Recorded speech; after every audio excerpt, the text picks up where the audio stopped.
In this episode of RoboTalk, we're going to be talking about defense, and more importantly, how to protect yourself against defense.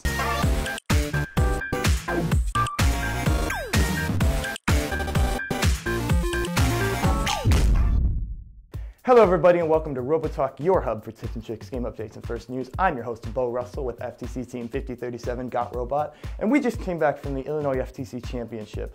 One of the things that we noticed while playing on the field was the massive amounts of robots that were playing defense. So this episode, we're going to be talking about how to play defense effectively as well as protect yourself from defense. So let's get started. Having a defensive robot is the difference between having a subpar robot and having a kick-butt bot. In the words of Coach Bryant, offense wins games, but defense wins championships, or in this case, world championships. However, there is a few key points you want to look out for when building a defensive robot. Number one, please don't build a robot that's strictly defensive. It can be very difficult, especially when you're paired with another robot that is also a defensive robot, and you just won't be able to score very many points on the field, and you just won't have a good time.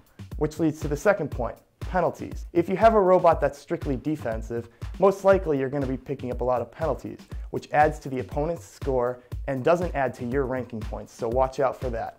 And number three, having a strictly defensive robot just isn't very gracious, and we do not recommend it. However, we do recommend building a robot that is heavy and able to stand its ground on the field. If your robot is under 20 pounds, you can accomplish this by adding weights or changing the material that your robot is made of. Take our robot, for example. We use 80-20, 10-20 T-slot extrusions, which is a very hard, robust building platform which provides the weight and the girth for us to be able to stand our ground on the field. Other important factors that matter when making a defensive robot is the chassis and the base, because when it all comes down to it, it really is all about that base.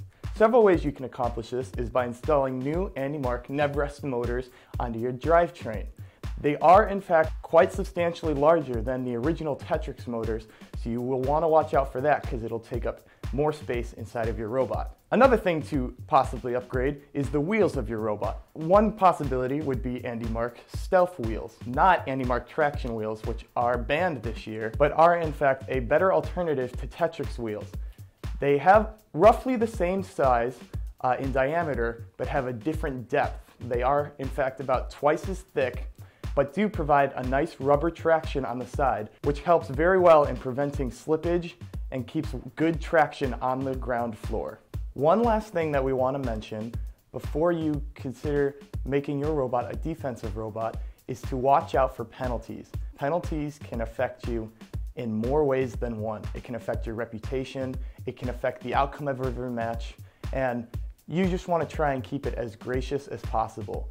So make sure you read all the rules and are following every rule. There's a lot of major penalties that can occur when you play as a defensive robot. Have a burning question? Make sure to ask us with #RoboTalk on Facebook and Twitter, and we will reply in more episodes to come. All right, that's all we have time for. We hope that this helps you create a kick-butt bot and be able to help defend yourself on the field against other defending robots. Please comment, drop us a like and subscribe, and as always, thanks for watching.